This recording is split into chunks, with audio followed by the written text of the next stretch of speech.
Di setiap kendaraan, mau mobil ataupun motor, pasti memiliki rangka atau sasis.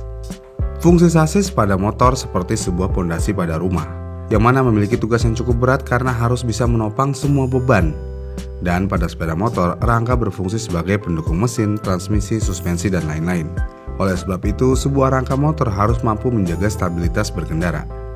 Selain itu, sasis motor yang baik selain harus kuat dan tidak mudah kepotek, sasis motor dituntut juga agar memiliki beban seringan mungkin namun tetap kuat menahan getaran dan goncangan.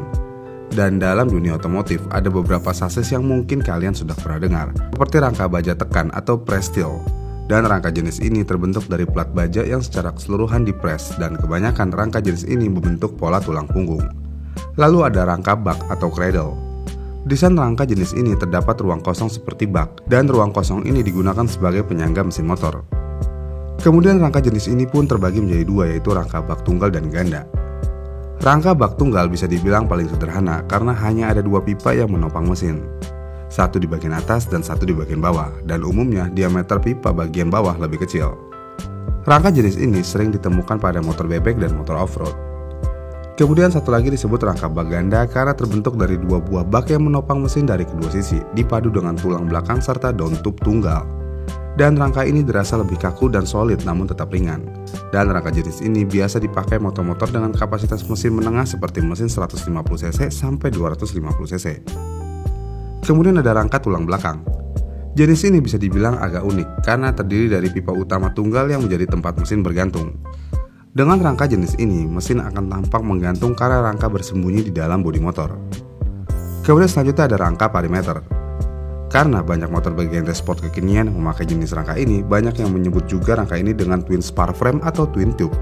Kenapa? Ya karena desainnya untuk memperpendek antara stang dan suspensi depan.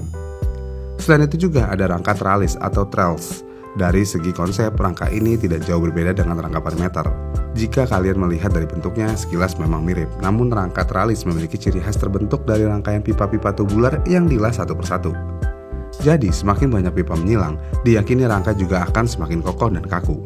Dan ada rangka monokok. Dari tampilannya, rangka monokok terpadu secara utuh. Dan rangka ini diciptakan untuk beberapa fungsi. Selain sebagai elemen penopang motor, bisa juga berfungsi sebagai tangki bahan bakar. Sasis jenis ini bisa ditemukan pada motor matic. Dan masih banyak lagi beberapa jenis rangka. Namun di video ini kita tidak akan membahas semua jenis rangka yang ada ataupun yang gampang patah. Melainkan kita akan membahas satu rangka yang biasanya sih dikenal dari pabrikan Yamaha yang namanya begitu ikonik, yaitu Delta Box. Buat kalian pengguna Yamaha, pasti kalian sudah nggak asing lagi dengan istilah sasis Delta Box. Sasis ini menjadi terkenal di Indonesia berkat Yamaha Fiction. Dan uniknya, walaupun Delta Box ini sangat identik dengan Yamaha, tapi sebenarnya sasis Delta Box ini tidak hanya digunakan di Yamaha, karena beberapa pabrikan juga menggunakan model frame ini, seperti Kawasaki Bajaj Pulsar 200NS, Honda CBR 1000RR, Honda CB 650R, dan Suzuki GSX 1000 series. Rata-rata yang menggunakan kok motor besar ya? Ya memang sebenarnya sasis Delta Box memang bermula dari dunia balap, tepatnya pada Grand Prix di awal era 70-an. Yang mana tenaga dan torsi terus meningkat sehingga rangka tubular terasa terlalu rentan. Jadi seorang teknisi asal Spanyol bernama Antonio Cobas pun memiliki ide baru. Jadi pada saat tersebut dia bekerja untuk pembalap Sito Pons, Alex Criville, dan bos Honda Racing Team di MotoGP saat ini yaitu Alberto Puig. Karena melihat masalah itu, Cobas mencoba merancang sebuah sasis berbahan aluminium yang membentang di kiri dan kanan atau disebut twin beam. Dengan pemilihan bahan dan konstruksi tersebut bertujuan untuk menambah kekuatannya tetapi tetap ringan. Dan salah satu inovasi utama dari Delta Box adalah bentuk segitiga yang kuat dari struktur rangka, dengan memberikan kekakuan dan stabilitas tambahan tanpa menambah berat secara signifikan. Material Delta Box juga terbuat dari bahan-bahan padat dan tahan lama. Hal ini juga membantu dalam meningkatkan kekakuan dan daya tahan rangka tanpa menambah berat yang secara signifikan nih. Dan dengan semakin berkembangnya teknologi, sasis ini pun semakin lama semakin sempurna dan semakin banyak digunakan di motor produksi massal. Kita ambil contoh di berbagai model sepeda motor Yamaha, seperti pada Yamaha YZF Series. Beberapa model yang menggunakan Delta Box adalah Yamaha YZF R1 dan Yamaha YZF R6 dan lainnya. Kemudian pada series Yamaha FZ atau MT dengan beberapa modelnya yaitu Yamaha FZ16, Yamaha FZS, dan Yamaha MT15 juga menggunakan sasis model ini. Selain itu pada model Yamaha Venture 150, Yamaha FJR 1300 dan Yamaha SZX juga menggunakan sasis Delta Box tersebut.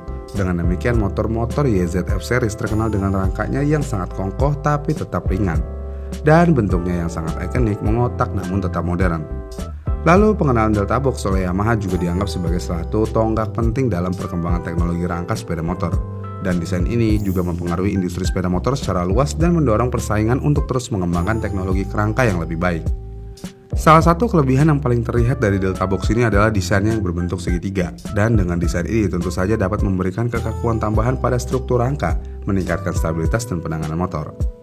Kemudian Delta Box juga dirancang menggunakan bahan-bahan ringan dan kuat yang bertujuan untuk membantu mengurangi bobot keseluruhan motor, yang pada gilirannya dapat meningkatkan maneuverabilitas dan efisiensi bahan bakar.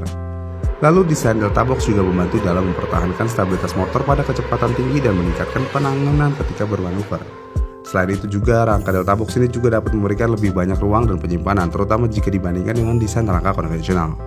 Dan Delta Box juga memungkinkan penyusunan komponen mesin dan transmisi yang lebih efisien dan memberikan peningkatan pada distribusi berat. Ya, walaupun kelebihannya cukup banyak dan terlahir di dunia balap, namun sasis ini juga memiliki kekurangan.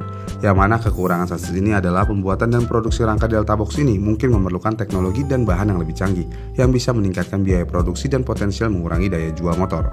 Selain itu juga beberapa penggemar modifikasi mungkin menemui keterbatasan dalam melakukan perubahan besar pada motor dengan rangka Delta Box karena desainnya yang lebih kompleks.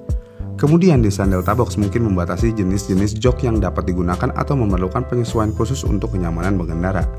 Dan juga pada saat perbaikan atau perawatan, maka pada bagian-bagian tertentu mungkin lebih rumit dan memerlukan keterampilan khusus atau akses ke fasilitas yang sesuai. Tapi ya walaupun demikian, kekurangannya Delta Box tidak akan mempengaruhi keajaiban teknik rangka ini. Dan karena kontribusinya terhadap kinerja sepeda motor, maka sasis Delta Box dapat membantu Yamaha untuk memperkuat reputasinya dalam industri sepeda motor dan mendapatkan pengakuan dari para penggemar motor di seluruh dunia. Bagaimana nih menurut kalian? Komen di kolom komentar di bawah ya. Jika kalian suka dengan video ini, kalian bisa like dan subscribe channel ini, dan sampai jumpa di video selanjutnya.